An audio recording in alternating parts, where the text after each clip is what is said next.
தேவனுமாய் பொறுப்படுத்த நடத்தும்படியா ஜெபிக்கிறோம். இந்த பிரசனம் இந்த இடத்துல முழுவதுமாய் ஆளுகை செய்யும்படியா ஜெபிக்கிறோம். எல்லா தடைகள் இயேசுவின் நாமத்தில் நீங்கி போகும்படியா ஜெபிக்கிறோம். வரவேண்டிய ஒவ்வொருவரை கொண்டு சேர்க்கும்படியா ஜெபிக்கிறோம். புதிய ஆத்துமாக்களை கர்த்தர் அழைத்து வரும்படியா ஜெபிக்கிறோம். கர்த்தர் எங்களோடு பேசும்படியா ஜெபிக்கிறோம். இந்த இடத்துல ஆண்டவரை நினைத்தையும் கொழுப்பை உண்டது போல புது பலத்தோடு கடந்து செல்ல கர்த்தர் கிருபை செய்யும்படியா ஜெபிக்கிறோம்.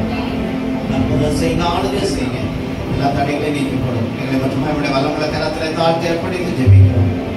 இந்த ஜீவனோட நல்ல பிதாவே, ஆமென். ஆமென். அவர் தாழ்வும் மான்கள் நீரோடை வாஞ்சித்து கதறும் போதேவனே,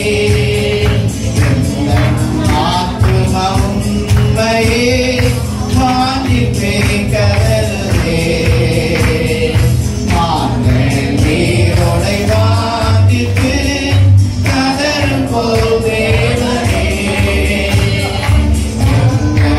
ஆத்துமாவும் உம்மையே வாஞ்சித்தே கதறுதே.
ஆத்மா உண்மை வாஞ்சித்து கலங்குகிறது.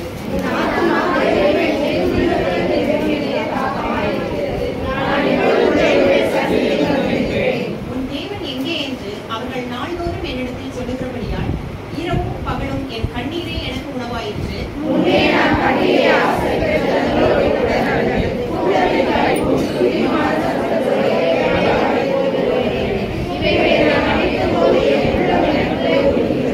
என் ஆத்மாவே, நீ ஏன் கலங்குகிறாய்? ஏன் எனக்குள் தியங்குகிறாய்? தேவனை நோக்கி காத்திரு. அவர் சமூகத்தில் ரட்சிப்பு நிமித்தம் நான் இன்னும் அவரை துதிப்பேன்.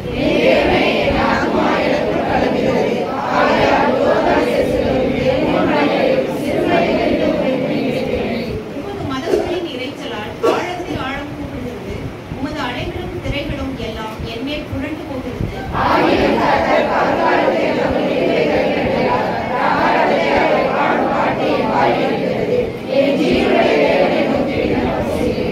நான் என் கண்மலையாகிய தேவனை நோக்கி, ஏன் என்னை மறந்தீர்? சத்துருவினால் ஒதுக்கப்பட்டு நான் ஏன் துக்கத்துடனே திரிய வேண்டும் என்று சொல்லுகிறேன்.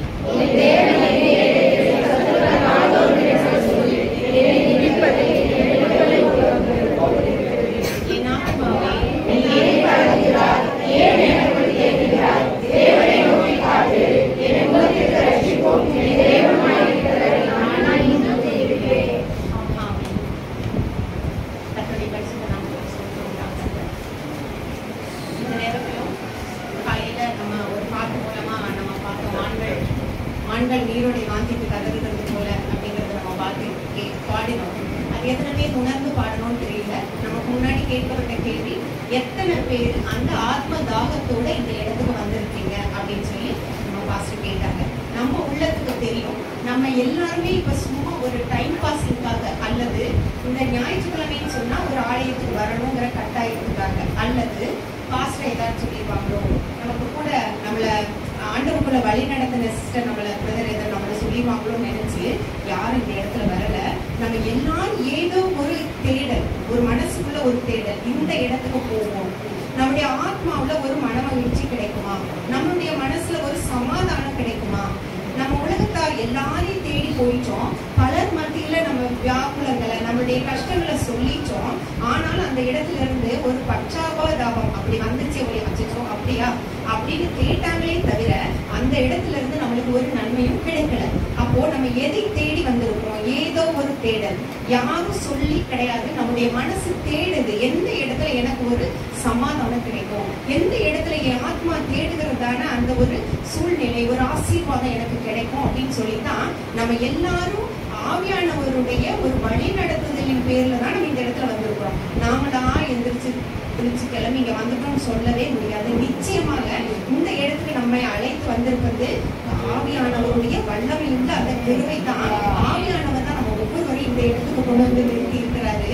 நம்ம பாடுற பாட்டின் வழி அந்த வெண்புறா நம்ம ஒவ்வொருவரையும் அந்த ஆவியானவருடைய அந்த சாயலான அந்த வெண்புறா நம்ம ஒவ்வொருவரையும் நிறைப்பதாக என்ன செய்யணும்? நீங்க ஒவ்வொருவரும் உங்களுடைய மனசுல நினைச்சுக்கோங்க, இது உண்மைதானா? ரொம்ப பரிசுத்தமா இருக்கிறவங்களுக்கு மட்டும்தான் இந்த ஆவியானவர் வெண்புறாவை போல இறங்குவாரு. நான் என்ன பரிசுத்தம், நான் என்ன பெரிய பரிசுத்தம், என்னிலையும் ஒரு பாவம் இருக்கு இல்லையா, நான் பரிபூர்ண பரிசுத்தம்னு சொல்றதுக்கு எனக்கு வாய்ப்பே கிடையாது. ஏன்னு சொன்னா சில சமயத்துல கோபப்படுறேன், சில சமயம் சில வார்த்தைகளை பேசுகிறேன், சில சமயம் மற்றவங்களை புண்படுத்துற மாதிரி காரியங்களை செய்கிறேன். ஆனால் அதனால நான் பரிசுத்தம் கிடையாது, அந்த ஆவியானவர் என்னிடத்தில் வருவதற்கு நான் தகுதி இல்லைன்னு சொல்லி ஒருவேளை நம்மளுடைய மனசுல உள்ள சத்துவானவர் சொல்லலாம். ஆனா ஆவியானவர் பரிசுத்தர், அதனால நானும் பரிசுத்தரா இருக்கிறேன்னு சொல்லி நீங்களும் விசுவாசிங்க. ஒன்னு சொன்னேன், ஒன்னு கேள்விப்பட்டேன் நானு. அதாவது சுத்தமான ஒரு துணி நல்லா வாஷ் பண்ணி நல்லா அயன் பண்ணி நம்ம வச்சிருக்கிறோம். அந்த துணியை யாராவது திருப்பி எடுத்து துவைச்சு அயன் பண்ணுவீங்களா? கொஞ்சம் அழுகா இருந்தாலும் என்ன செய்வோம், பரவாயில்லை இது இன்னொரு டைம் நம்ம யூஸ் பண்ணிக்கோன்னு சொல்லிட்டு வைப்போம். ஆனா ரொம்ப சுத்தமா துவைச்சு எடுத்து வச்ச ஒரு கிளாத்தை நம்ம மறுபடியும் கிளீன் பண்ணி துவைச்சு வைப்போமா? அல்லது நல்ல சுத்தமா வச்சிருக்கிற கழுவி வைத்த ஒரு வீட்டை மறுபடியும் நம்ம கழுவி வைப்போமா? இல்ல, நம்ம அப்படி செய்ய மாட்டோம். இருக்கட்டும் பரவாயில்லைன்னு சொல்லிதான் கொஞ்சம் சுத்தமா இருந்தாலும் பரவாயில்லை, இன்னும் கொஞ்சம் நீட்டாக்கி விட்டுருவோம், அடுத்த வேலை அடுத்த பார்த்து கொண்டு நினைப்போம். அது மாதிரிதான் நம்முடைய நிறைய பேர் நம்ம சொல்லலாம், இல்ல உங்களுக்கு பரிசுத்த ஆவியானவர் வரணும் அப்படின்னு சொன்னா இந்த பூரண பரிசுத்தரா இருந்தா மட்டும்தான் உங்கள ஒரு ஆவியானவர் இறக்க முடியும்னு சொல்லி கேள்விப்பட்டிருக்கலாம். ஆனா நான் சொல்றேன், இதே நிலைமைதான். பரிசுத்த ஆவியானவர் எதுக்காக வராருன்னு சொன்னா, நம்மை பரிசுத்தப்படுத்தவே வராரு.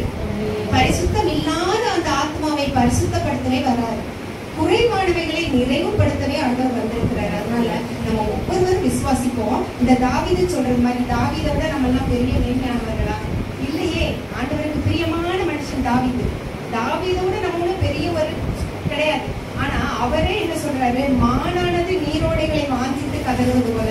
அந்த காட்டு பகுதியில நீங்க வசித்திருந்தா தெரியும். நான் நினைக்கிறேன், நாங்க அந்த காட்டு பகுதியில வசித்து வந்து இந்த ஏரியாவுக்கு வந்ததுனா நாங்க இருந்தது எல்லாமே ஹில் ஸ்டேஷன் தான். அப்படிப்பட்ட சூழ்நிலை இந்த மான்கள் கதறுகிற சத்தம், யானைகள் பிளறுகிற சத்தம் எல்லாம் கேட்டுருவோம். தண்ணிக்காக இயங்கினது. ஆனா அந்த மலை பகுதியில அவ்வளவு தண்ணி, மழைகள், நீர்நிலைகள் இருந்தாலுமே கூட இது எப்படிப்பட்ட காரியமா இருந்தாலும் இந்த ஏப்ரல் மே மாதங்கள்ல வந்து நல்ல வறண்டு போயிடும்.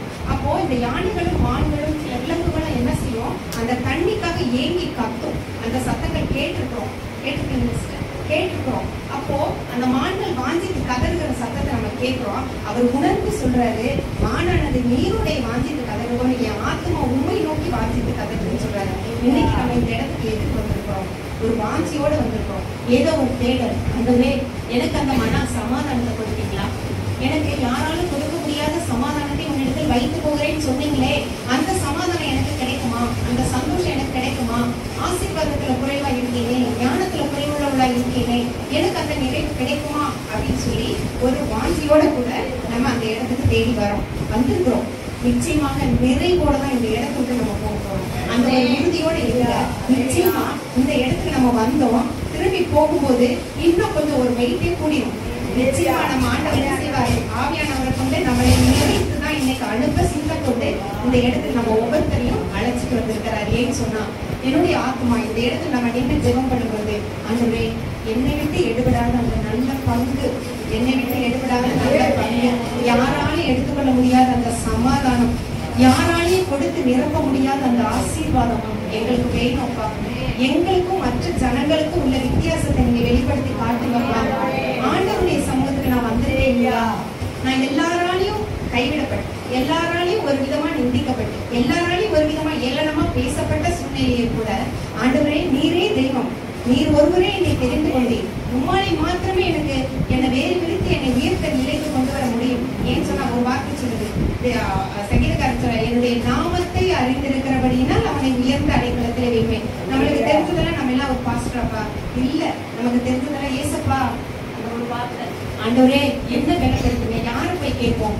சிஸ்டர் என்ன பலப்படுத்துங்க நம்ம கேட்போமா? இல்ல, ஏசப்பா என்ன பலப்படுத்துங்க, ஆண்டவரே என்ன பலப்படுத்துங்க, என் ஆத்மாவை நிறைங்க, என்னுடைய ஆசீர்வாதத்தினால், எனக்கு ஆசீர்வாதத்தினால் நிறைங்க, என் குடும்பத்தை நிரப்புங்க, அந்த சமாதானத்தை கொண்டு வாங்க, எங்க வீடு முழுவதும் கர்த்தருடைய சமாதானம் இருக்கணும், என் பிள்ளைகள் எல்லாம் கர்த்தரால போதிக்கப்பட்டிருக்கணும், என் பிள்ளைகளுடைய சமாதானம் பெரிதா இருக்கணும், நாங்க கர்த்தருக்கு முன்பாக அற்புதங்களாய் அடையாளங்களாய் இருக்கணும், நானும் என் குடும்பத்தால் கர்த்தரையே சேவிப்போம் உறுதியா நாங்க சொல்லணும். ஒருத்தர் மாத்திரம் இந்த ஆலயத்துக்கு வருவது இல்ல, ஆண்டவரை குடும்பமா நாங்க வந்து ஆண்டவரை சேவிக்கிறோம் அப்படின்னு சொல்லி நம்முடைய ஆத்மா என்ன சொல்லுது, ஏங்குது. நம்முடைய ஆத்மா தண்ணிக்காக, ஆகாரத்துக்காக, நம்முடைய ஆத்ம நிறைவுக்காக மாத்திரம் இல்ல, நம்ம குடும்பத்தின் நிறைவுக்காக, குடும்பத்தின் ஆசீர்வாதத்திற்காக, அநேகருடைய ரட்சிப்புக்காக தான் அந்த ஆத்மா ஏங்கி வந்து இந்த சமூகத்துல நிற்குது.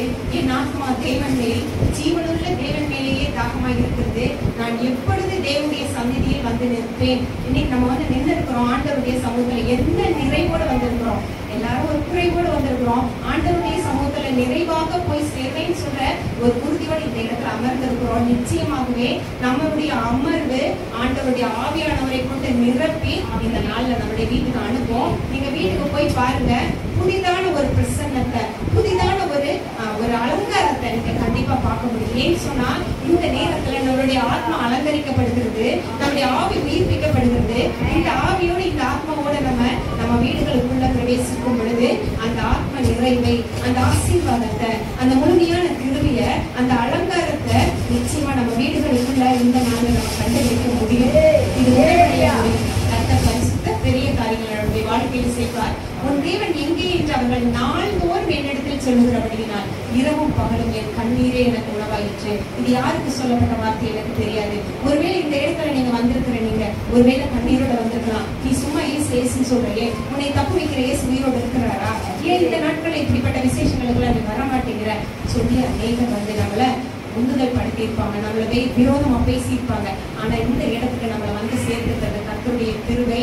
நாள்தோறும் என் இடத்துல கேட்கிறாங்க. கேட்கிறவங்களுக்கு பதில் சொல்றதுக்கு என்னுடைய ஆவியில ஒரு நல்ல ஒரு பதிலை கொடுங்க, என் ஆவியில ஒரு உற்சாகத்தை கொடுங்க. எனக்கு அந்த அப்படிப்பட்ட கேட்கிற கேள்வி கேட்கிறவங்களுக்கு பதில் சொல்றதுக்கு எனக்கு ஞானமுள்ள இருதயத்தை கொடுங்கன்னு சொல்லி ஆண்டவருடைய சமூகத்துல கேளுங்க. ஏன்னு சொன்னா நம்ம ஜாக்கிரதையில் உள்ளவர்களால் பதில் சொல்ல வேண்டியது இருக்குது. இன்னைக்கு நான் வந்து ஒரு கேள்வியை கேட்கிறேன்னு சொன்னா என்னுடைய மனநிலை என்ன மனநிலையோடு உங்களுக்கு அந்த கேள்வி கேட்கிறேன்னு உங்களுக்கு தெரியாது. ஆனா நான் கேட்கிற கேள்விக்கு சரியான பதிலை சொல்லணும். ஒரு சின்ன ஒரு கதை ஒன்று சொல்றேன். எப்படின்னு சொன்னா, அதாவது நான் கேட்கிற கேள்வியினுடைய அர்த்தத்தை நீங்க என்ன மனநிலையில புரிஞ்சுக்கிறீங்க அப்படிங்கிறது நம்மளுக்கு ஒரு பாடம். ஒரு குட்டி பையன் விளையாண்டுட்டே இருந்தானா, அவன் எப்பவுமே கொஞ்சம் சேட்டக்கார பையன் தான். தாத்தா எப்போ பார்த்தாலும் ஞானமா பதில் சொல்றாரு, இந்த கேள்விக்கு அவர் எப்படி பதில் சொல்வாருன்னு பார்ப்போம் அப்படின்னு சொல்லிட்டு அந்த பையன் என்ன பண்ணனா, ஒரு பட்டுப்பூச்சி பறந்து போயிட்டு இருக்கிறது. அந்த பட்டுப்பூச்சி என்ன பண்ணிட்டா, கையில பிடிச்சி வச்சுட்டான். கையில பிடிச்சுட்டான். பிடிச்சிட்டு தாத்தாட்ட ஓடி வந்து கேட்கறான், தாத்தா என் கைக்குள்ள என்ன வச்சிருக்கிறேன்? ஒரு பட்டுப்பூச்சி வச்சுட்டான். தாத்தா பார்த்துட்டாரு, தோட்டத்தில் விளையாண்டு போது கைக்குள்ள அவன் ஒரு பட்டுப்பூச்சியை பிடிச்சிட்டான் அப்படிங்கிறத பார்த்துட்டாரு. கைக்குள்ள என்ன வச்சிருக்கேன் தெரியுமா? தெரியும். என்ன வச்சிருக்கேன்? பட்டுப்பூச்சி வச்சிருக்கேன். சரி, இப்ப சொல்லுங்க தாத்தா, இந்த பட்டுப்பூச்சி உயிரோடு இருக்கா செத்துச்சா அப்படின்னு கேட்டானா. தாத்தா என்ன சொன்ன, இப்போ நம்ம ஞானமா உணர்ந்து பதில் சொல்லணும், ஞானத்தோட பதில் சொல்லணும் அப்படிங்கிறது தாத்தாவோட ஒரு எண்ணம். பேருள்ளது என்னன்னா, தாத்தாவும் குற்றப்படுத்தணும். தாத்தா உயிரோடு இருக்குன்னு சொன்னா நசுக்கிடுவோம், செத்துச்சுன்னு சொன்னா நசுக்காம கையை வச்சுப்போம் அப்படின்னு சொல்லி அவனுடைய மனசுக்குள்ள பிளான். தாத்தா இதை உணர்ந்துட்டாரு. உடனே என்ன சொல்றாரு, நம்ம பதில் எப்படி இருக்கணும்னு சொன்னேன், அவங்க எண்ணி வரக்கூடிய கேள்விக்கு பதில் கரெக்டா அமையும். அப்ப தாத்தா என்ன சொன்னாரா, இது உயிரோட இருக்கா செத்துச்சா அப்படி கேட்டானா. அதுக்கு தாத்தா சொன்னாரா, அது உன் கையில் அப்படி சொன்னாரா. ஏன்னா சாகுறதுனாலும் உன் கையில தான், உயிரோட இருக்கனால அது உன் கையில தான் அப்படி சொல்லி சொன்னாரா. அந்த பையன் வியந்து போயிட்டான்னு சொல்லி பார்ப்போம். இது ஒரு கதையா கூட இருக்கலாம். ஆனாலும் இந்த நேரத்துல நம்ம கொஞ்சம் யோசித்து பார்ப்போம். யாராவது வந்து நானே வந்து உங்கள்ட்ட ஒரு கேள்வி கேட்கிறேன்னு சொன்னா, இந்த சிஸ்டர் என்ன நோக்கத்தோட எந்த கேள்வி என்கிட்ட கேட்கிறாங்க, அப்ப நான் எப்படிப்பட்ட பதில சொல்றேன்? நம்மளுடைய தேவ வார்த்தைகளை குறித்து, ஆண்டவரை தேடி வர நேரத்தை குறித்து, ஆண்டவரை தேடுகிற குணாதிசயத்தை குறித்து, நம்ம எல்லாரும் அப்படி வந்த ஜனங்கள் தான். நம்மகிட்ட அந்த இயேசு கிறிஸ்துவை குறித்து, அந்த ஜீவன தேவனை வழிபடுகிறத குறித்து நிறைய பேர் நிறைய கேள்விகளை கேட்கலாம். ஏன் இப்படி வியாதியோட இருக்கிற, ஏன் உனக்கு இன்னும் இந்த காரியம் நடைபெறாம இருக்குமா, அங்க போய்க்கலாம், அந்த இடத்துக்கு போனா கிடைக்கும், அந்த இடத்துக்கு போனா நடக்கும் அப்படியெல்லாம் சொல்றாங்க. ஆனா நம்ம என்ன சொல்றோம், இந்த ஆலயத்துக்கு வான்னு சொல்றோம். இந்த ஆலயம் மட்டும் கிடையாது, நீங்க எந்த இடத்துல முழங்கால் போட்டு ஆண்டோடைய சமூகத்தை தேவை அந்த இடமெல்லாம் ஆலயம் தான். நிச்சயமா அந்த இடத்துல நம்ம ஆண்டோடைய மகிமையை காண முடியும், கண்டிப்பா முடியும். அப்போ நம்ம என்ன சொல்லுவோம், இங்க ஓடணும் அங்க ஓடணும், அவங்கள தேடணும் இவங்கள தேடணும், அவங்கள்ட்ட கை காட்டணும், அவங்கள்ட்ட நம்ம நோட்டு காட்டணுங்கிற அவசியம் எல்லாம் கிடையாது. பட் ஆண்டவர் என்ன செய்கிறார், அது அவருடைய கரங்களில் இருக்கிறது. நம்மளுடைய வாழ்வு, நம்முடைய ஆசீர்வாதம், நம்முடைய தேவை எல்லாமே ஆண்டவருடைய கரத்துல இருக்கு. ஆண்டவருடைய கரத்துக்குள்ளாய் பாதுகாக்கப்பட்ட ஜனங்கள் நம்ம. ஏன்னு சொன்னா நம்முடைய ஆத்மா யாரை தேடி ஓடி வருது, ஆண்டவரை தேடி ஓடி வருது. யாரை போல, மான போல வருது. யார் எப்படி பதில் சொன்னாலும், எப்படி கேள்வி கேட்கிறாலும் அதற்குரிய பதில் வேதத்தை கொண்டு நாம் சொல்லும்படிக்கு கர்த்தர் நம்முடைய மனதை நிரப்பணும். அந்த வார்த்தைகளை கொண்டு நிரப்பணும். இருதயம் முழுவதும் நம்முடைய வார்த்தைகளை கொண்டு நிரப்பணும். எப்படி இதெல்லாம் அள்ளி கொட்டி மனசுல போட்டு இல்ல, கிளி வேதத்தை படிப்போம், வேத வார்த்தைகள் நம்மள கிளி சின்ன வசனங்களை மனப்பாடம் பண்ணிக்கோங்க, மனசுக்குள்ள வச்சுக்கோங்க. நிச்சயமா ஆண்டவர் ஏற்ற வேலையில் அந்த வார்த்தைகளை கொண்டு நம்ம வெள்ளப்படுத்துவார். அந்த வார்த்தைகள் நம்மளை வழி நடக்கும். தெரியாம தெரியாம ஒரு இடத்துல நிக்கணும்னு சொன்னா இசப்பான்னு சொன்னோம்னா வார்த்தைகள் நம்ம நிச்சயமா வழி நடத்தும். அப்போ இதை பாருங்க, அடுத்த வசனத்தை பாருங்க. கண்ணீரோட ஆண்டவருடைய சமூகத்துக்கு வரான கர்த்தர் நம்மளுக்கு பதில் கொடுக்கிறது என்ன இருக்கிறார். முன்னே நான் பண்டிகையை ஆசரிக்கிற ஜனங்களோட கூட நடந்து இந்த நாட்களுக்கு ஏற்ற ஒரு வசனம். கூட்டத்தின் கழிப்பும் புதியமான சத்தத்தோட தேவாலயத்துக்கு போய் வருவேனே, இவைகளை நான் நினைக்கும் போது என் உள்ளம் எனக்குள்ளே உருகுகிறது. என் ஆத்மாவே, நீ ஏன் கலங்குகிறாய், ஏன் எனக்குள் துயருகிறாய்? தேவனை நோக்கி காத்திரு, அவர் சமூகத்தை ரட்சிக்க நிமித்தம் நான் இன்னும் அவரை துதிப்பேன். என் தேவனை என் ஆத்மா எனக்குள் கலங்குகிறது. ஆகையால் யோர்தான் தேசத்திலும் எர்மோன் மலைகளிலும் சிறு மலைகளிலிருந்து உண்மை நினைக்கிறேன். எப்படிப்பட்ட சூழ்நிலை இருக்கலாம், ஆண்டவரை தேடி வந்திருக்கிறேன். இந்த நாள்ல எந்த இடத்துல நிற்கிறோம் அந்த இடத்துல இருந்து ஆண்டவர் தான் நான் துதிப்பேன். வேறு எந்த சூழ்நிலைக்கு நான் மாறி போக மாட்டேன். ஆனா விடுதலை உண்டுங்கிறத நானும் பெற்றுக்கொண்டு என்னை கொண்டு மற்றவர்களுக்கு முன்பாக அதை அறிக்கையிடணும். எங்களை காண்கிறவர்கள் இவர்கள் கர்த்தரால் ஆசீர்வதிக்கப்பட்ட சங்கதின்னு சொல்லணும். அந்த ஒரு நிலைக்குள்ளாக என்னை நடத்தும். ஆத்மா எனக்குள்ள கலங்கினாலும் திகச்சு நின்னாலும் கர்த்தர் என்னோடு கூட இருக்கிறார். நிரம்பி வழியும்படியான ஆசீர்வாதத்தை பெற்றுக்கொண்டு அந்த நிரம்பி வழியக்கூடிய ஆசீர்வாதத்திலிருந்து மற்றவங்களுக்கு கொடுக்கிற அளவுக்கு நம்மளை ஆசீர்வதிக்கணும். நிரம்பி வழிந்து ஓடிடக்கூடாது. வழங்கக்கூடிய ஆசீர்வாதத்திலிருந்து எடுத்து மற்றவங்களுக்கு கொடுக்கக்கூடிய அளவுல என்னை நிரப்பும். என்னுடைய ஆசீர்வாதங்கள் நான் நிரப்பி அதிலிருந்து நான் மற்றவங்களுக்கு பாய்ந்தோடுபடியான அந்த ஆசீர்வாதத்தின் வாய்க்காலை விளங்கும்படி என்னை என் குடும்பத்தையும் நடத்தும் சொல்லி ஆண்டவருடைய சங்கத்தை ஒப்புக் கொடுக்கும். உமது மதகுகளின் இறைச்சால் ஆழத்தை ஆழம் கூட்டுவதற்கு உமது அணைகளும் திரைகளும் எல்லாம் என்மேல் புரண்டு போகிறது. ஆகிலும் கர்த்தர் பகற்காலத்தில் தமது கிருபையை கட்டளையிடுகிறார். இரவும் பகலும் கர்த்தருடைய ஜனங்களுக்கு என்ன இருக்குது? அவருடைய கிருபை இருக்குது. அவர் கிருபை நம்மை விட்டு நீங்கவே நீங்காது. ராக்காலத்தில் அவரை பாடும் பாட்டு என் வாயில் இருக்கிறது. என் ஜீவனுடைய தேவனை நோக்கி விண்ணப்பம் செய்கிறேன். காலையில் எழுந்திருக்கும்போது எத்தனுடைய வாய் கர்த்தருடைய அன்பான வார்த்தைகளை பாடுறது யோசித்து பாருங்களேன். நம்முடைய அறியாமடி முழிக்கும் போதே கர்த்தருடைய வார்த்தையை கொண்ட பாடல்கள் நம்முடைய வாயிலிருந்து வரும். என் கண்மணியாகிய தேவனை நோக்கி என்னை ஏன் மறந்தி சத்துருவினால் கொடுக்கப்பட்டு நான் ஏன் துக்கத்துடனே திரிய வேண்டும் என்று சொல்லுகிறேன். ஒரு மனசு சொல்லுது, ஏன் நான் துக்கத்தோட இருக்கணும், ஆண்டவர் எப்பட இருக்கிறாருன்னு. ஒரு மனசு சொல்லு, ஒரு மனசு என்ன செய்யுது, ஐயோ ஆண்டவரே இவங்க கேட்கிற கேள்விகள், இவங்க கேட்கிற காரியங்களுக்கு என்னால பதில் சொல்ல முடியலையேன்னு சொல்லி ஒரு மனசு ஏங்குதான். ஆனாலும் கர்த்தருக்குள் நிலைத்திருந்தால், வார்த்தையில் நிலைத்திருந்தால், வார்த்தைகளை உட்கொண்டால், வார்த்தைகளை பேசினால் கண்டிப்பா நிச்சயமாக அந்த இடத்துல நம்ம ஒவ்வொருவராலும் அந்த விடுதலையை பெற்றுக்கொள்ள முடியும். உன் தேவன் எங்கே என்று என் சத்துருக்கள் நாள்தோறும் என்னோட சொல்லி என்னை நிந்திப்பது என் எலும்புகளை உருவ குத்துகிறது போல இருக்கும். உருவ குத்து ஆண்டவருக்கு குத்துன குத்த விடவா நமக்கு வந்துடும் கிடையாது.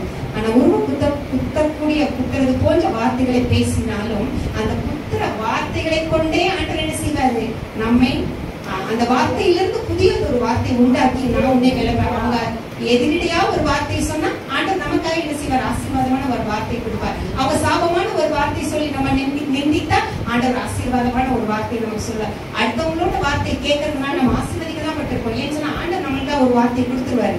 ஆண்டவருடைய வார்த்தை சாதாரணமா நம்ம பெற்றுக்கொள்ள முடியாது. ஏன்னா அப்படி ஒரு வார்த்தை வரும்போது இப்படி ஒரு வார்த்தை நம்மளுக்கு வந்து தேற்றும். என் ஆத்துமாவே நீ ஏன் கலங்குகிறாய், ஏன் எனக்குள் தேங்குகிறாய்? தேவனை நோக்கி காத்துரு. ஒன்னே ஒண்ணு, என்ன நடந்தாலும் சரி தேவனை நோக்கி காத்து. வேற எதுவுமே வேண்டாம். அவங்க என்ன சொல்லுவாங்க, இவங்க என்ன சொல்லுவாங்க, அவங்கள்ட்ட போமா வேண்டவே வேண்டாம். ஆண்டவரை நோக்கி காத்துவோம். ஆத்மாவே இந்தவரை நோக்கி காத்துவோம். ஆத்மாவை டெய்லி சொல்லுங்க. நம்ம ஆத்மா நமக்கு கீழ்படியணும். அதனோட இஷ்டத்துக்கு போயிடக்கூடாது. நம்முடைய ஆத்மா நமக்கு கீழ்படியணும். ஆத்மாவே கர்த்தரை நோக்கி காத்து. இதை மட்டும் சொல்லிட்டேன், கர்த்தரை நோக்கி காத்து. அதுக்கு நம்ம கட்டளையிட்டோம்னு சொன்னா ஆண்டவர் நம்மை நோக்கி வருவார். ஆண்டவர் நமக்காக எல்லா காரியங்களையும் செய்து முடிக்க வல்லவராய் இருக்கிறார். என் முகத்திற்கு ரட்சிப்போம் என் தேவனமாய் இருக்கிறவரை நான் இன்னும் துதிப்பேன். அப்ப ஆத்மாவும் என்னது அந்த மான்கள் நீரோடை வாஞ்சிட்டு கதறது போல கதறிட்டு வந்துச்சுன்னு சொல்லி ஃபர்ஸ்ட் வசனத்துல சொல்லுது.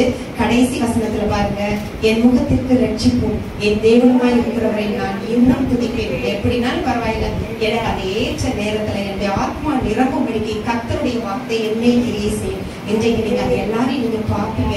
கர்த்தருடைய சமூகத்துல அந்த சமாதானத்தை, அந்த சந்தோஷத்தை, அந்த உயர்வு, அந்த நேர்த்தி, அந்த ஆசீர்வாதத்தை பெற்றுக்கொண்டு உங்களுடைய வீட்டுக்கு போங்க. இன்னைக்கு நம்ம வீடு ஒரு அலங்காரமான வீடு, ஒரு பண்டிகையின் வீடு. இன்னைக்கு நம்ம வீடு ஒரு சமாதானத்தை, ஒரு சந்தோஷத்தை, ஒரு ஆசீர்வாதத்தை, யாராலும் எடுத்துக்கொள்ள முடியாத சமாதானத்தை இன்றைக்கு நம்ம வீடுகள்ல நம்ம காண்போம். நம்முடைய பிள்ளைகள்ல நம்ம காண்போம். நம்முடைய வாழ்க்கையில நம்ம காண்போம். கர்த்தருடைய பரிசுத்த நாமத்துக்கு ஸ்தோத்திரம் உண்டாவதாக. கர்த்தருடைய நல்ல நாமம் மகிமைப்படுவதாக. ஸ்தோத்திர செய்திக்கு நேராக கடந்து செல்வோம். இந்த நாள்ல நான் கொடுக்க வேண்டிய செய்தியை டீச்சரே சொல்லி முடிச்சுட்டாங்க. இன்னைக்கு செய்தியின் தலைப்பு வந்து பசி தாகம் உள்ளவர்களா இருக்கு. எப்படி இருக்க வேண்டுமா? பசி தாகம் உள்ளவர்களா. சரியா பாஸ்டர், அது என்னது? நாங்க இப்போ வந்து உட்கார்ந்த உடனே தாகம் எடுக்குது, அதுக்கெல்லாம் சொல்லியா கொடுக்கணும்? பசி எடுக்கிறதுக்கு சொல்லியா கொடுக்கணும்? அப்படி இல்லை. ஆனா நாம் எப்படிப்பட்ட பசி தாகம் உடையவர்களா இருக்க வேண்டும். இன்னைக்கு பாருங்க, சிலரை பார்க்குங்க, ரொம்ப ஒல்லியா இருப்பாங்க, ரொம்ப ஒல்லியா இருப்பாங்க. அவங்களை போய் கேட்டாச்சுன்னா சரியா என்ன செய்ய மாட்டாங்க, சாப்பிடவே மாட்டாங்க. ஏன் சாப்பிட மாட்டீங்க அப்படின்னு கேட்டாச்சுன்னா என்ன சொல்லுவாங்க, எனக்கு பசியே எடுக்கல, நான் பசிச்சாதான் சாப்பிடுறது. சாப்பிட்டு வீட்டுல திட்டுறாங்க, பெற்றோர் திட்டுறாங்க, எப்படி நான் சாப்பிட முடியும், எனக்கு பசிக்கவே இல்லையே. அப்போ பசி மட்டும் இல்லாட்டா, சாப்பாடு மட்டும் எடுக்காட்டா எல்லா வியாதியும் நமக்கு என்ன செய்யறோம், ஒண்ணே உடம்பு ஒல்லியா மாறிடும், நீர் சத்து இருக்காது. சரியா? அப்போ நம்ம உடலுக்கு தேவையான நீர் சத்து இல்லாட்டா கிட்னி ஃபெயிலியர் ஆகும், கண்ணுக்கு நீர் சத்து வேணும், சரியா? அது மட்டும் இல்ல, சரீரத்துக்கு எல்லாம் ஃபங்க்ஷன் ஆகணும். ரத்தத்துல ரத்தம் மட்டும் இல்ல, ரத்தத்தோடு என்னதான் இருக்கு? தண்ணீர் இருக்கு. இவைகள் எல்லாம் செயல்பட்டாதான் ஒரு சரீரம் ஆரோக்கியமா இருக்க முடியும், நாம் ஆரோக்கியமாய் செயல்பட முடியும். நல்லா சாப்பிட்டே நமக்கு இன்னைக்கு என்ன இல்ல, ஆரோக்கியம் கொஞ்சம் குறையுது. அப்படியானால் நாம் பசித்தாக உடையவளா இருக்க வேண்டும். அப்ப எதன் மேல பசித்தாக வேண்டும்? எதன் மேல? கடவுள் மேல், ஆண்டவருடைய வார்த்தையின் மேல் நமக்கு பசித்தாக இருக்கணும். ஒரு அல்லேலூயா சொல்லலாம், அல்லேலூயா சொல்லலாம். நீங்க இந்த இடத்துல வந்திருக்கிறது எல்லாருமே ஒரு பசி தாகம், ஆண்டவருடைய வார்த்தையை கேட்கணுங்கிற ஒரு வாஞ்சை தாகம் இருக்கிறனால தான் வந்திருக்கிறோம். ஆமென், அல்லேலூயா. இல்லைன்னா நாம இங்க வரவே தேவையில்லை. அப்படிதானே? நம்ம நல்ல லீவு நாட்களில் இழுத்து மூடி ஏசியை போட்டு நல்லா தூங்கிட்டு இருக்கலாம். காலையில ஒரு 9 மணிக்கு எந்திரிச்சு அதுக்கு பிறகு குளிச்சுட்டு பல்ல தேய்ச்சிட்டு அதுக்கு பிறகு போய் நம்ம என்ன செய்திருக்கலாம், நல்ல ஒரு சாப்பாடை சாப்பிட்டு தூங்கலாம். நிம்மதியான நாள் ஞாயிற்றுக்கிழமை. ஆனா அதை விட்டு தியாகத்தோடு காலையில எழுந்து காலையில எல்லாம் நம்ம ரெடியாகி, சரி அந்த பிரதர்லாம் காலையில 6:30 மணிக்கு இங்க வீட்டுல வந்து கதவை தட்டுறாரு, 6:30 மணிக்கு வந்து தட்டுறாரு, வண்டி எடுக்க வர்றாரு. அப்போ வண்டியை எடுத்து எல்லாத்தையும் கூட்டிட்டு வரணும்னா 6:30 மணிக்கே அவர் வந்து வீட்டுல கதவை தட்டுறாருன்னா எத்தனை மணிக்கு அவர் எந்திரிச்சிருப்பாரு, எத்தனை மணிக்கு ரெடியா இருப்பார், பிள்ளைகளையும் கூட்டிட்டு வரார். அப்ப எத்தனை மணிக்கு பிள்ளைகளை எழுப்பி விட்டுருப்பார், எத்தனை பேர் ரெடியா இருப்பார்? காரணம் என்ன? நான் அவருக்கு காசு கொடுக்கிறேன்னா கர்த்தர் மேல் அவர் வாஞ்சி, ஆண்டவருக்காக எதையாக செய்கிறோம், ஆண்டவருக்காக. ஆனா இன்னைக்கு வேன்கள் உங்க தெருவுக்கு வருது, வீட்டு முன்னாடி வருது, இந்த வேனெல்லாம் விட்டுட்டு 1 மணி நேரம் லேட்டா வரும். அப்போ கடவுள் மேல் உள்ள ஒரு வாஞ்சை விருப்பம் நமக்கு இருக்க வேண்டும். ஒரு அல்லேலூயா சொல்லலாமா? வேத வசனத்தின் ஒரு வாஞ்சை இருக்க வேண்டும். அப்போ அப்படிப்பட்ட ஒரு பசி தாகம், அந்த தாகம் இருக்கும் பொழுது மட்டுமே தேவன் நம்மை ஆசீர்வதிக்க முடியும். பிரசங்கியில 2ஆம் அதிகாரம், பிரசங்கி 2ஆம் அதிகாரம் எடுத்துக்கொள்வோம். பிரசங்கி 2ஆம் அதிகாரம் 1 முதல் சில வசனங்களை வாசிங்களேன். நான் என் உள்ளத்திலே சொல்லிக் கொண்டது என்னவென்றால், என் உள்ளத்திலே சொல்லிக் கொண்டது என்னவென்றால், வா இப்பொழுது உன்னை சந்தோஷத்தினாலே சோதித்து பார்ப்பேன், இன்பத்தை அனுபவி என்றேன். இதோ இதுவும் மாயையா இருந்தது. அப்ப பாருங்க, நான் வந்து என்ன செய்யறேன், உள்ளத்துல சந்தோஷத்தினால் சோதித்து பார்த்தேன். சரி, அப்ப என்னங்க உங்க உலகத்துல சந்தோஷங்கள் இருக்கிறதோ எல்லாத்தையும் அனுபவிச்சு நான் சோதித்து பார்த்தேன். இன்பத்தை அனுபவி என்றேன். ஆனா எல்லாத்தையும் அனுபவிச்சு பார்த்து கடைசியில சொல்றான் சாலமோன், எல்லாமே எப்படி இருக்குதுன்னா மாயையும் மனது சஞ்சலமா இருக்கு. அப்ப நம்ம இந்த உலகத்துல நினைக்கிறோம் இது இன்பம், இது ஆசீர்வாதம், இது மேன்மை, இங்க போனா அங்க போனா, இதை செய்தா அதை செய்தா, இப்படி பண்ணா அப்படி பண்ணா, எல்லாம் உங்களுக்கு மேன்மை நன்மை கிடைக்கணும்னு நினைக்கிறோம். ஆனா அதனுடைய கடைத்தொகை என்னவென்றால், அதனுடைய முடிவு என்னவென்றால், எல்லாமே எப்படி இருக்கிறதா, மாயையும் மனதுக்கு சஞ்சலமா இருக்கிறது.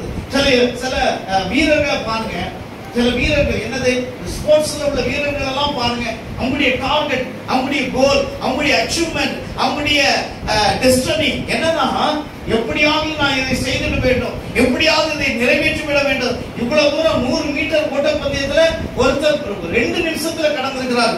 நான் அப்படி இல்ல, 1.5 நிமிஷத்துல கடக்கிறோம். அப்படிங்கிறதுக்காக பல நாட்கள் முயற்சி பிரயாசம் எல்லாம் எடுத்து ஒரு நாளில அவங்க நினைச்ச சாதனையை வெற்றி பெறுகிறார். அந்த சாதனையின் முடிவுல கடைசியில ஒரு கோல்டு மெடல் கிடைக்குது, ஒரு பொருள் கிடைக்குது, ஒரு புகழ் கிடைக்குது. ஆனா அது முடிவுல என்னது, ஒண்ணு இல்லை. எல்லாம் என்னதுதான், வெறுமைதான். எல்லாம் கடந்து போன பிறகு ஒண்ணுமே தெரியல.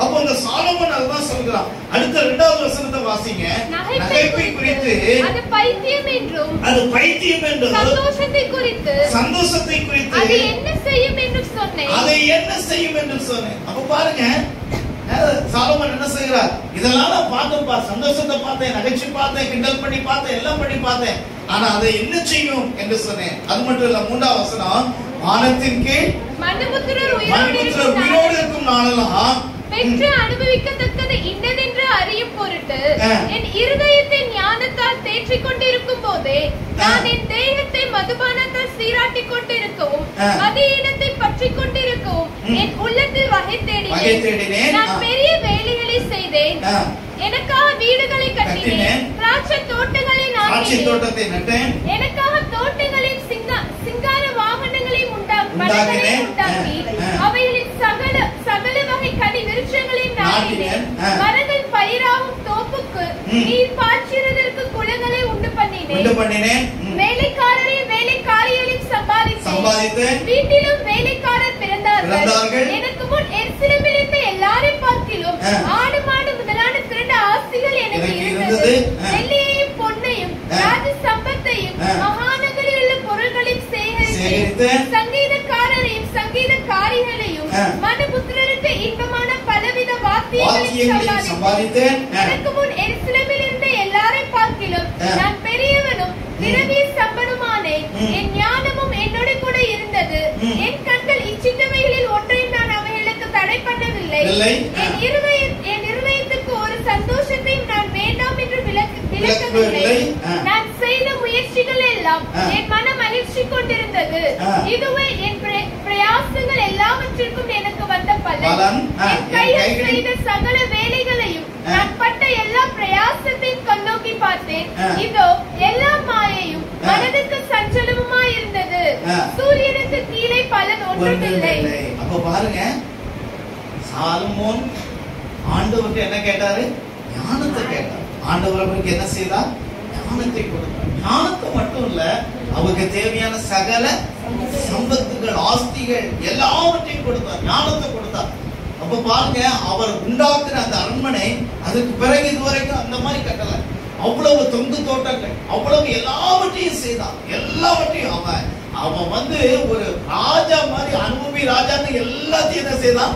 அனுபவிச்சான். ஆனா எல்லாத்தையும் அனுபவிச்சுட்டு கன்க்ளூஷன் சொல்லி வரும்பொழுது அங்க 11ஆம் வசனத்துல சொல்லுகிறார், எல்லாம் மனதுக்கு சஞ்சலமும் சூரியனுக்கு கீழே என்னது பலன் ஒன்றுமே இல்லை.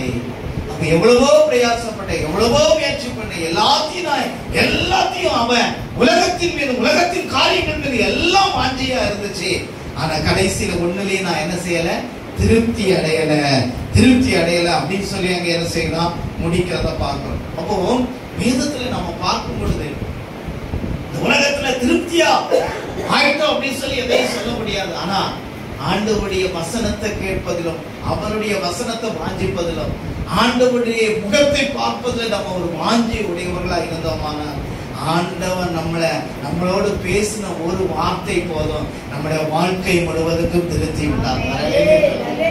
ஆண்டவன் நடத்தின ஒரு அற்புதம் போதும் நம்முடைய வாழ்க்கை முழுவதற்கும் திருத்தி விட்டார்.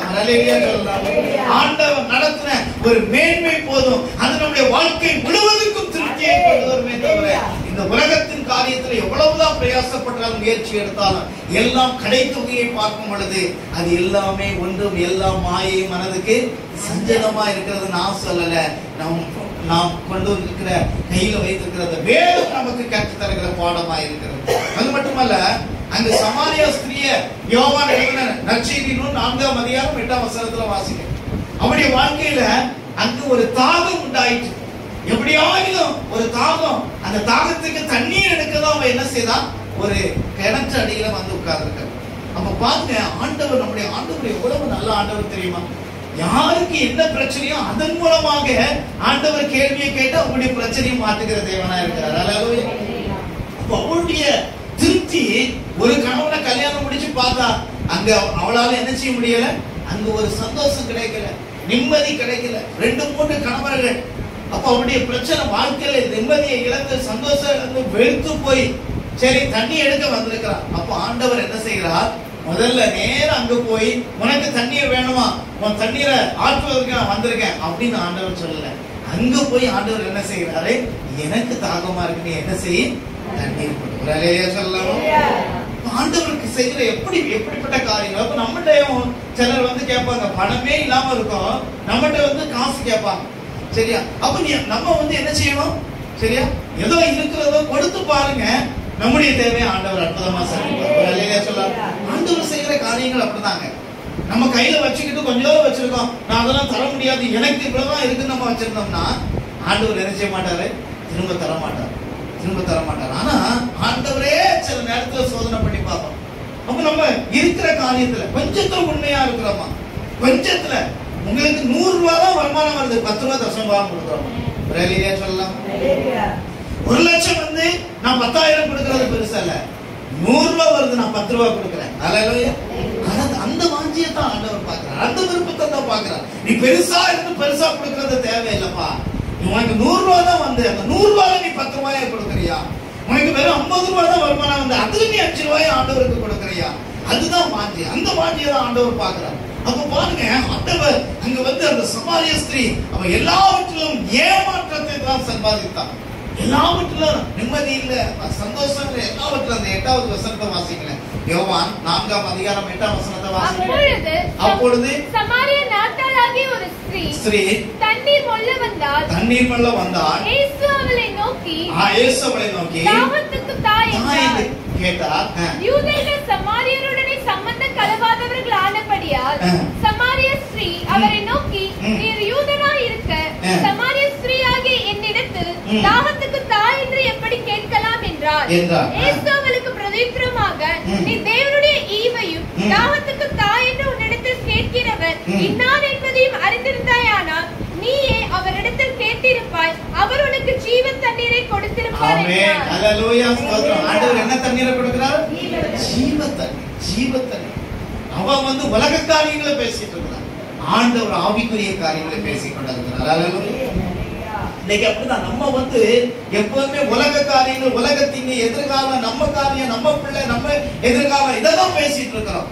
ஆனா ஆண்டவர் உனக்கு உள்ள சகலவற்றையும் நான் தரேன். முதலாவது தேவனுடைய ராஜ்யம், தேவனுடைய நீதியும் இவையெல்லாம் உங்களுக்கு என்ன செய்யும்பா?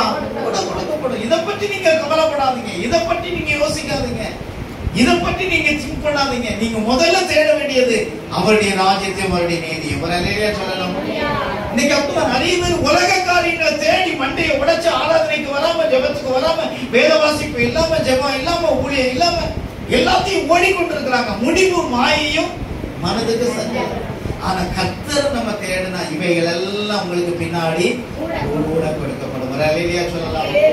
ஆண்டவர் சொல்கிறார், நான் உனக்கு ஜீவ தண்ணீரை கொடுப்பேன், நீ கேட்கிறது யார் என்று இன்னார் என்று அறியாது இருக்கிறாய் என்று சொன்னார். அப்ப அவருடைய தாகத்தை அறிந்த ஆண்டவர் அவருடைய தாகத்தை தீர்த்தார். வரலையே சொல்லலாம். அந்த நாளிலே அவள் ரட்சிக்கப்பட்டார். அந்த நாளிலே இயேசுவை அறிந்து கொண்டார். அவள் ஊருக்குள்ள சென்று அத்தனை பேரையும் ஆண்டவரிடத்துல கொண்டு வந்து அத்தனை பேரும் இயேசுவை அறிந்து கொள்ளும்படியான ஒரு வழியை ஏற்படுத்தி கொடுத்தார். வரலையே சொல்லலாம். வாஞ்சையை ஆண்டவர் தீர்க்கிறார். ஆண்டவர் நம்முடைய வாஞ்சையை தீர்க்கிறார். நம்முடைய விருப்பம் என்ன, ஆசை என்ன? முதலாவது ஆண்டவருடைய வசனத்தை தேடுவதிலும், ஆண்டவரே நீர் என்னோடு பேசு, நீர் என்னோடு உறவாடு, ஆண்டவரே உம்முடைய சத்தத்தை நான் கேட்கணும், உம்முடைய குரலை கேட்கணும் என்கிற ஒரு வாஞ்சையும் விருப்பமும் அந்த மான்கள் நீரோடைய எப்படி வாஞ்சித்து தேடுவதோ அதே போல நாம தேட வேண்டும். பாருங்க, இப்போ 2-3 நாட்களா வீடியோக்கெல்லாம் நிறைய வருது. என்னது, மிருகங்கள் எல்லாம் எங்க வந்துதான் ஊருக்குள்ள வந்துருச்சு. கோயம்புத்தூர் பக்கம் தான் அந்த பகுதியில் என்னது ஒரு யானை. சரியா, நேற்று ஒரு வீடியோ பார்த்தேன். ஒரு புலி வந்துட்டு போகுது, கொஞ்ச நேரம் கழிச்சு ஒரு கரடி வந்துட்டு போகுது. அந்த சிசிடி கேமரா அது பதிவாயிருக்கு. இன்னும் என்னது ஒரு புலிய ஒரு சிறுத்தைய தேடிட்டு இருக்கிறாங்க. அப்ப இதெல்லாம் ஏன் தேடி வருது? தண்ணீர் இல்ல. தண்ணீர் கிடைக்காம காடு ஃபுல்லா அலைஞ்சிட்டு கடைசியில என்ன செய்யுது? ஊருக்குள்ள வந்துட்டோம். தண்ணீர் இல்லாமல் அங்கே அலைந்து திரிகிறத பார்க்கணும். அப்ப ஒரு தாகம்.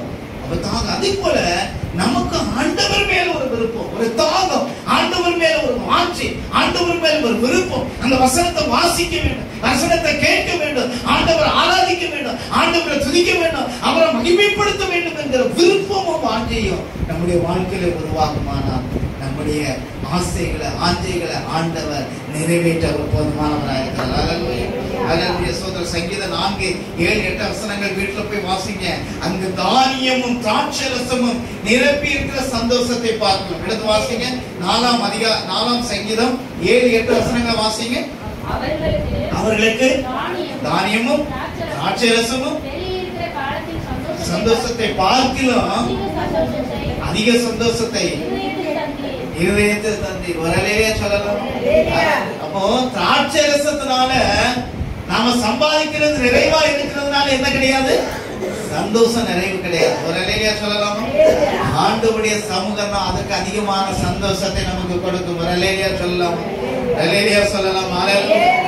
கர்த்தரை முதல்ல தேடுகிற அந்த ஒரு வாஞ்சை விருப்பம் நமக்கு இருக்க வேண்டும். அது மட்டுமல்ல, 17ஆம் சங்கீதம் 14-15 வசனங்களை வாசிங்க. 17ஆம் சங்கீதம் 14-15 ஆகிய வசனங்களை வாசிங்க.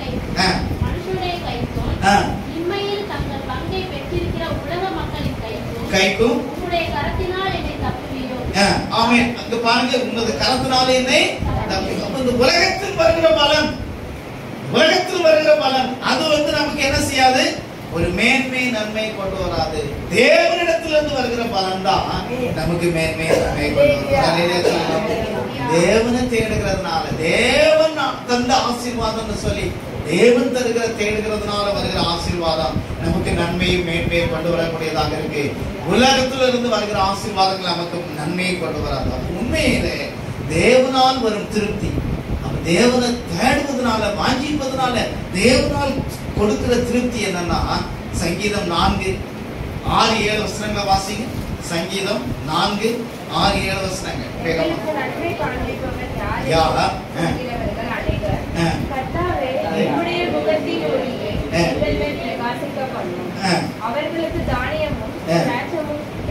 அப்ப பாருங்க, உம்முடைய முகத்தை எங்களுக்கு என்ன செய்யுமா, பிரகாசிக்க சொல்லலாம்.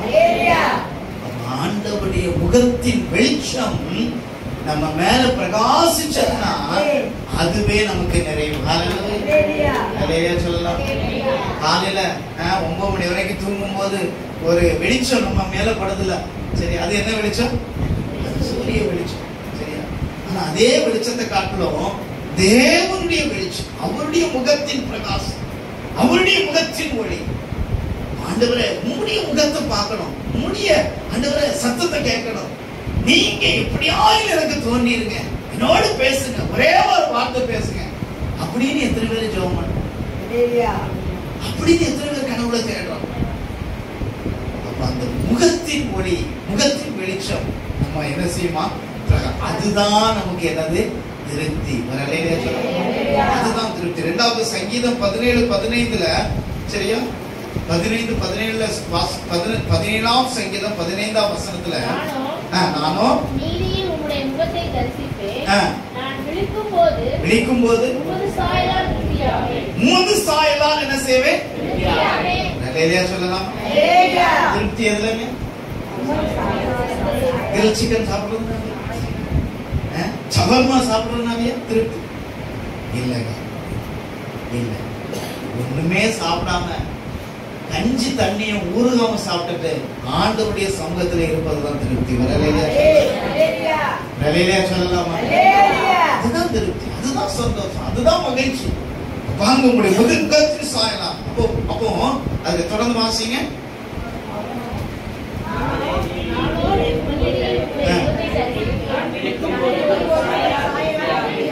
ஆமென். அப்போ பாருங்க, அப்போ ஒரு பாவம் இல்லாத ஒரு வாழ்க்கை, ஒரு பரிசுத்தமான வாழ்க்கை, கடவுளை தேடுகிற ஒரு வாழ்க்கை, ஆண்டவரை அறிந்து கொள்ளுகிற ஒரு வாழ்க்கை. அப்போ நம்ம வார்த்தையில, நடக்கையில, பேச்சில, செயல்பாடுகளில பாவம் இல்லாத ஒரு பேச்சு, ஒரு செயல்பாடுகள். இந்த உலகத்துல பாவம் செய்ய தூண்டுகிற நிறைய பிரச்சனைகள் நம்மளை தேடிதான் வரும், நம்மளை தேடி வரும். பக்கத்துல உள்ளவங்க சண்டை போடுவாங்க, பக்கத்துல இருக்கிறவங்க சண்டை போடுவாங்க, குடும்பத்தார் சண்டை போடுவாங்க, வீட்டுல உள்ளவங்க சண்டை போடுவாங்க, வார்த்தைகள் வரும். உடனே நம்ம எதிர்த்து நின்றுட்டோம்னா அதோடி முடிஞ்சு போச்சு, கடவுளும் ஒதுங்கிவாரு, பரிசுத்த ஆவியானவர் நம்ம விட்டு போயிடுவார். பரிசுத்த ஆவியானவர் நம்மளை விட்டு போயிடுவார், கடவுள் நம்மளை விட்டு போயிடுவார், நிச்சயமா இருக்க மாட்டார். அவர் சண்டை போடுற இடத்துல நமக்கு என்ன வேலை, அவருக்கு என்ன வேலை? சில சாப்பிட்டா உள்ளவங்க பாருங்க, ஏதாவது ஒரு சண்டை கிண்டை நடந்தாச்சுன்னா நேரம் வீட்டுக்குள்ள போய் கதவு பூட்டிட்டு அமைதியா இருந்துருவாங்க. அந்த சண்டையில நம்ம பார்க்க விரும்பலையா, நமக்கு எதுக்கு பிரச்சனை? அப்ப இதே மாதிரிதான் நாம என்ன செய்ய வேண்டும், கடவுளை தேடும் பொழுது, அவர் வாஞ்சிக்கும் பொழுது பிரச்சனைகள் வரலாம், சூழ்நிலைகள் வரலாம், நம்மள எதுதான் பேசலாம், நம்மளை ஒதுக்கலாம், என்னன்னு நடந்துட்டு போட்டோம். எனக்கு கூட அப்பா இருக்கிறார், ஒரு அலையிலேயே சொல்லலாம், தேவன் எனக்காக யாவற்றையும் செய்து முடிப்பார். என் தேவன் தருகிற ஆசீர்வாதம், என் தேவன் தருகிற நிறைவு எனக்கு போதும் அப்படின்னு யாருக்கு அந்த மெச்சூரிட்டி வரணும். அந்த மெச்சூரிட்டி இல்லாட்டா சண்டை போட்டு முடிச்சிருவாங்க, அவங்களும் ஆசீர்வாதத்தை நடத்துவாங்க, நிம்மதியும் நடத்துவாங்க. அப்போ அது அல்ல, தேவன் தருகிற நிறைவான சந்தோஷமும் மகிழ்ச்சியும் அந்த பாவம் இல்லாத தன்மையும் தான் தேவனுடைய முகத்தை நாம் காண்பதற்கு நமக்கு கிருபை கொடுக்கிறதாக இருக்கிறது. அடுத்ததாக சங்கீதம் 65 சங்கீதம் 4வது வசனத்தை வாசிங்க வேகமா. 65:4 வேகமா. பிரகாரங்களில் வாசமாயிருக்கும்படி நீ தெரிந்து கொண்டு சேர்த்துக் கொள்ளுகிறவன் பாக்கியவான். உம்முடைய பரிசுத்த ஆலயமாகிய உம்முடைய வீட்டின் நன்மையால் திருப்தியாகும். நன்மையினால் என்ன செய்வேன்? அல்லேலூயா. சொல்லப்படுகிற உமது பரிசுத்த ஆலயமாகிய வீட்டு நன்மையினால். அல்லேலூயா. அப்ப ஆலயம் என்பது பரிசுத்தம். ஆலயத்துல வருகிறது நம்ம பரிசுத்தம் அடைய முடியும். அப்போ உங்களுடைய வீட்டின் நன்மையாக இன்னைக்கு பாருங்க, உலக மக்கள் சினிமா தியேட்டர்லையும் உலக காரியங்களையும் மற்ற காரியங்களையும் உலக கிளப்புகள்லையும் மற்ற ஆடம்பரங்கள்லையும் இன்னைக்கு நேரத்தையும் காலத்தையும் பெரிய மால்கள்லையும் இன்னைக்கு நேரத்தையும் பொழுதையும் போக்கி கொண்டு இருக்கிறாங்க. ஆனா நம்முடைய ஆலயம் எப்படி இருக்கிறதா? பரிசுத்த ஆலயம் ஆக்கி வரலையே சொல்லலாம். பரிசுத்த ஆலயத்துல சந்தோஷம் உண்டுங்க. தேவன் பரிசுத்த ஆலயத்துல தேடி வந்தா உங்களுக்கு என்ன உண்டாகும்? திருப்தியை தருகிறார், நிறைவை கத்த தருகிறார். அந்த வாஞ்சியை கத்த நம்முடைய வாழ்க்கையில அவர் நிறைவேற்றுகிற தேவனா இருக்கிறார். அல்லேலூயா. ஆட்டுக்குட்டியும் திராட்சை ரசமும் ஸ்தோத்திரம் தேர்தலையும் மகிழ்ச்சியையும் சந்தோஷத்தையும் அந்த கம்யூனியன் இருக்குல்ல, அந்த கம்யூனியன் நமக்கு ஆசீர்வாதத்தை மேன்மையை கொடுக்கிறது. அல்லேலூயா. சில நினைக்கலாம் ஏதோ கம்யூனியன் ஏதோ ஒண்ணு சும்மா இப்படி கொடுக்குறோம் அப்படின்னு சொல்லல. அல்ல, அதை ஒரு பரிசுத்தமாக, அதை ஒரு பயபக்தியாக இந்த ஐக்கியத்துல நான் பங்கெடுக்கிறேன், இந்த பந்தியில எடுக்கிறது தேவனோட உள்ள ஐக்கியத்துல நான் வளர்கிறேங்கிற அந்த வாஞ்சியோடு நம்ம எடுப்போமானால், அந்த வாஞ்சியோடு நாம் அந்த வாஞ்சி அந்த தாகம் இருக்குமானால் தேவன் நம்மை நிறைவாய் ஆசீர்வதிக்கிற தேவனா இருக்கிறார். இன்னும் 2 காரியத்தை பார்த்து முடிக்கலாம். ஏசாயா தீர்க்கதரிசி புத்தகம் 25ஆம் அதிகாரம் 6ஆம் வசனம். ஏசாயா 25 6 வாசிங்க. இந்த மலையிலே சகல ஜனங்களுக்கும் ஒரு விருதை ஆயத்தப்படுத்துவார். அது கொழுமையான பர்வதங்களும் பழமையான திராட்சரசமும் ஊடும் நிலமுள்ள பதார்த்தங்களும் தெளிந்த பழமையான திராட்சரசமும் நிறைந்த விருந்தாயிருக்கும். சகல ஜனங்கள் மேலும் உள்ள முட்காட்டையும் சகல ஜாதிகளையும் மூடியிருக்கிற மூடலையும் இந்த மலையிலே அகற்றி போடுவார். ஆமென். அப்ப பாருங்க, ஆண்டவர் கொடுக்கிற ஒரு ஆசீர்வாதமான பந்தி என்னங்க? ஆசீர்வாதமான பந்தி ஒரு நிறைவான ஒரு மலை உச்சியில நல்ல ஒரு காட்டுத்து, நல்ல ஒரு திராட்சை ரசம், அப்படிப்பட்ட ஒரு விருந்தை ஆண்டவர் நமக்கு தருகிறார்.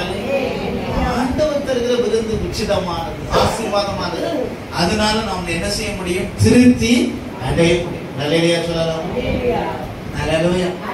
அப்போ இன்றைக்கு காரியத்தின் கடைத்தொகை நம்ம ஆண்டவர் மேல, வசனத்தின் மேல வாஞ்சை இருக்கணும். நம்முடைய பிள்ளைகளை அந்த வசனத்தின் மேல வாஞ்சையா நடத்துகிற ஒரு விருப்பம், ஒரு வாஞ்சை நமக்கு இருக்குமானால் அதுலதான் நமக்கு திருப்தி உண்டாகுமே தவிர இந்த உலகத்துல எந்த காரியங்களிலும் நமக்கு என்ன உண்டாகாது? திருப்தியை உண்டாகுது. இல்லையா சொல்லலாம். கடைசி ஒரு வசனத்தை வாசி. ஏசாயா 17:19 வாசி. 17:19 என் வேளாகிய கண்மலையே, நீ உன் ரட்சிப்பாகிய தேவனை என்ன செய்தார்? மறந்தார். அதானா இந்த வசனம் தானா? 17:19 வாசிங்க. 19 இல்லையா? ஏசாயா 17:19 சரியா? அவர்களை செவி கொடுப்பார்கள், ஆண்டவர் கைவிடாதிருப்பார். சரியா? உங்கள் ஊற்றுகளை திறப்பார்கள் என்கிற அந்த ஒரு வசனம். அப்ப பாருங்க, ஆண்டவரை நாம ஆண்டவருடைய சத்தத்துக்கு செவி கொடுத்தோமான, ஆண்டவருடைய வார்த்தைகளுக்கு நாம் செவி கொடுத்தோமான, ஆண்டவர் எப்படி நமக்கு செவி கொடுப்பார்? எப்படி நம்மளோடு பேசுவார்? இந்த வேத வசனத்தின் மூலமாய் நம்மோடு பேசுவார். நாம எப்படி ஆண்டவரோடு பேச முடியும்? ஜெபத்தின் மூலமாக ஆண்டவரோடு பேச முடியும். ஆண்டவர் நம்மோடு எப்படி பேசுவார்? இந்த வேத வசனத்தை வாசிப்பதன் மூலமாக. அப்போ நம்ம கையில யாராவது ஒருத்தங்க நம்மளை பார்த்தாங்கன்னா நம்ம கையில என்ன இருக்கணுங்க? என்ன இருக்கணும்? விலை உயர்ந்த ஆப்பிள் போன் இருக்க வேண்டும். அப்படியா? விலை உயர்ந்த பைபிள் அல்லது விலை உயர்ந்த போன் இருக்க வேண்டும், விலை உயர்ந்த டேப் இருக்க வேண்டும், விலை உயர்ந்த லேப்டாப். அப்படி அல்ல, இந்த வேத வசனத்தை நம்ம வாசிக்கிறத காணணும். அதை தியானிக்கிறத நம்ம காணணும். அதை வாசிக்கிறத அந்த வாஞ்சியோடு எடுத்து விருப்பத்தோடு வாஞ்சிக்கிறது. அப்ப அந்த காரியங்களை நாம் செய்வோமானால் தேவன் உண்மையாகவே நம்மை கைவிடாது இருப்பார். அவருடைய நிறைவான ஆசீர்வாதத்தை கர்த்தர் நமக்கு தருவார். கடைசியா ஒரு வசனத்தை வாசித்து முடிப்போம். ஏசாயா 43ஆம் அதிகாரம் 3ஆம் வசனத்தை வாசிப்போம். நான் இஸ்ரவேலின் பரிசுத்தரும் இரட்சகருமாயிருக்கிற உன் தேவனாகிய கர்த்தர் கர்த்தர், இரட்சகருமாய் இருக்கிற தேவனாகிய கர்த்தர், உன்னை மீட்கும் பொருளாக எகிப்தையும் உனக்கு ஈடாக எத்தியோப்பியாவையும் சேபாவையும் கொடுத்தேன். நீ என் பார்வைக்கு அருமையானபடியால் கனம் பெற்றாய். ஆமென். நீ என் பார்வைக்கு அருமையானபடியால் என்ன செய்தாய்? கனம் பெற்றாய். ஆமென். ஹல்லேலூயா. அப்போ தேவன் நம்மளை பார்க்க வேண்டும். நம்முடைய கிரியைகளை பார்க்க வேண்டும், நம்முடைய முயற்சியை பார்க்க வேண்டும், நம்ம பிரயாசங்களை பார்க்க வேண்டும், நம்முடைய வாஞ்சியை பார்க்க வேண்டும், நம்முடைய விருப்பத்தை பார்க்க வேண்டும்.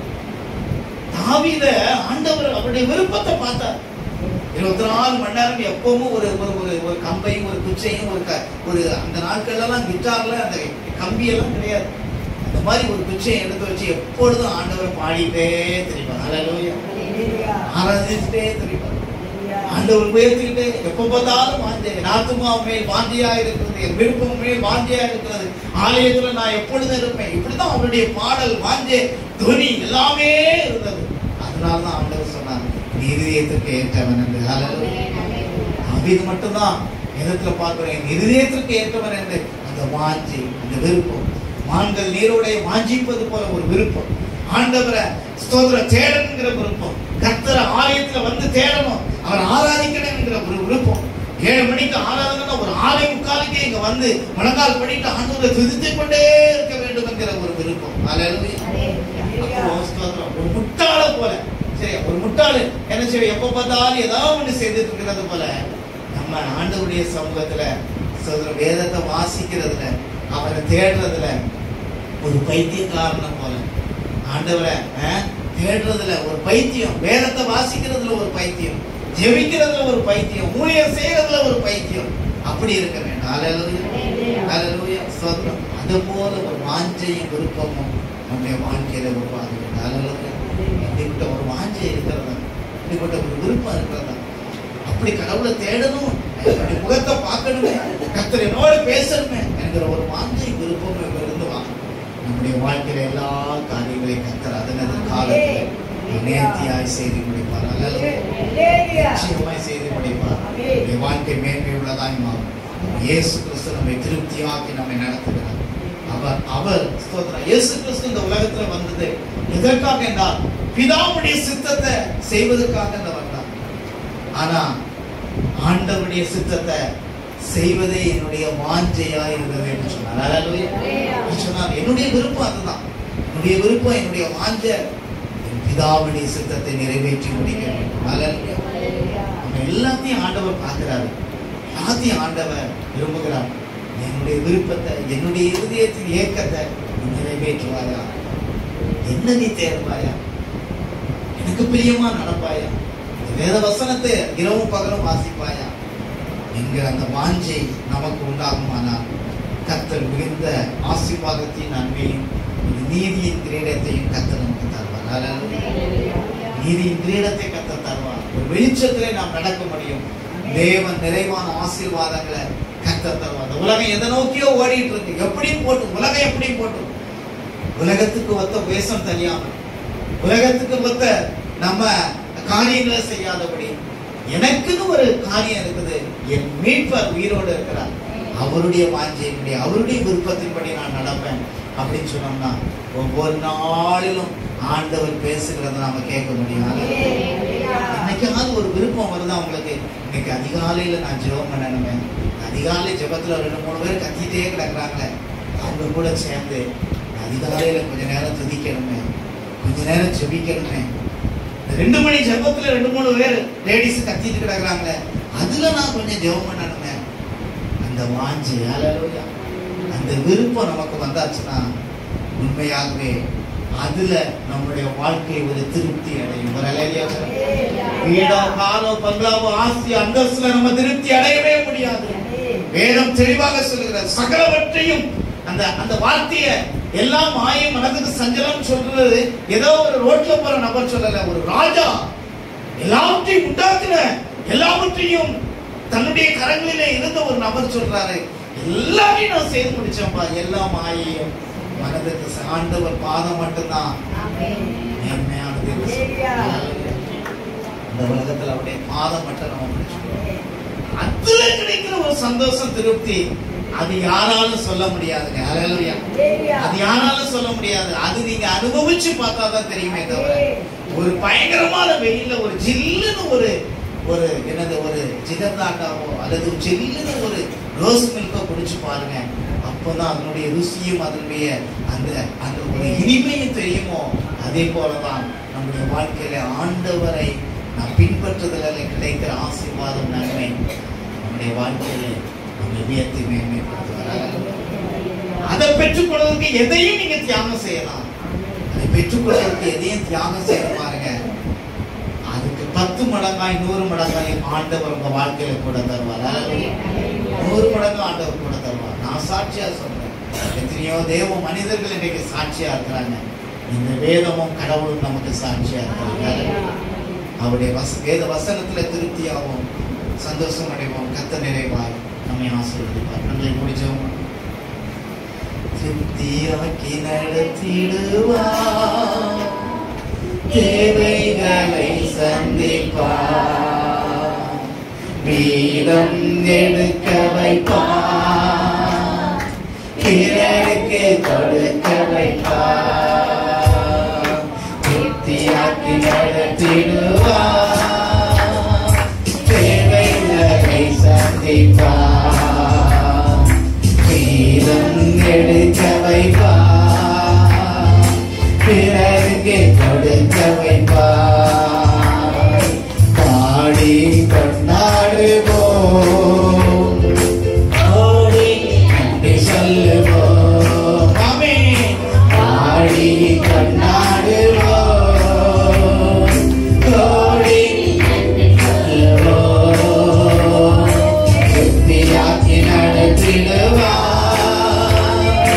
தேவைகளை சந்திப்பார், மீதம் எடுக்க வைப்பார், பிறருக்கு கொடுக்க வைப்பார்.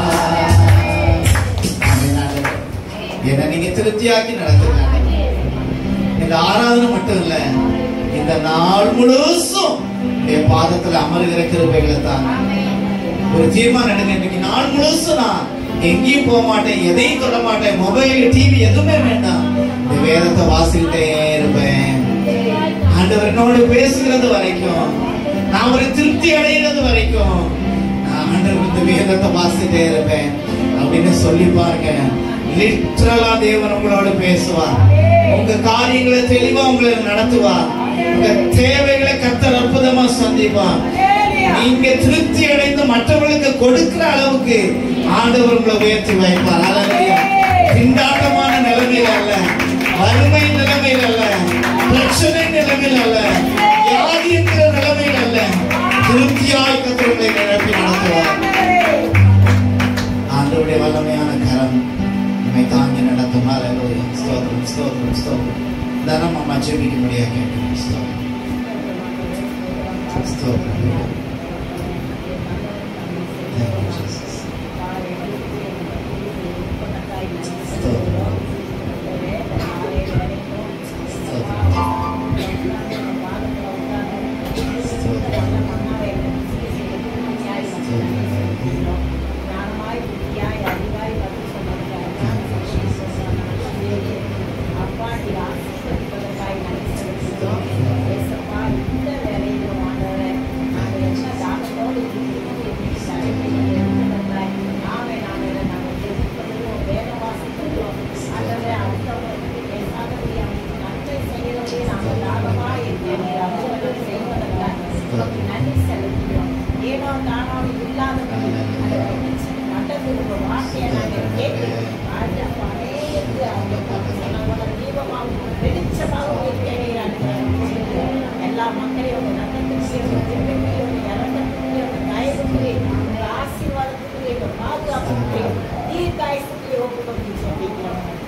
பிதாவாகிய தேவனுடைய அன்பு, பரிசுத்த ஆவியானவருடைய அந்யோன்ய ஐக்கியம், சிநேகம், சமாதானம் இன்னும் இன்னும் சதா காலங்களிலும் நம்ம இவரோடு கூட இருப்பதாக. எல்லாரும் சேர்ந்து சொல்ல, ஆத்துமாவே கர்த்தரை ஸ்தோத்திரி, உங்களுடைய பரிசுத்த நாமத்தை ஸ்தோத்திரி. ஆத்துமாவே கர்த்தர் செய்த சகல வாழ்வை மறவாதே. ஆமென் ஆமென். ஹல்லேலூயா ஹல்லேலூயா. ஸலாம் ஹல்லேலூயா. ஒவ்வொருவரையும் ஆசீர்வதிப்பாராக.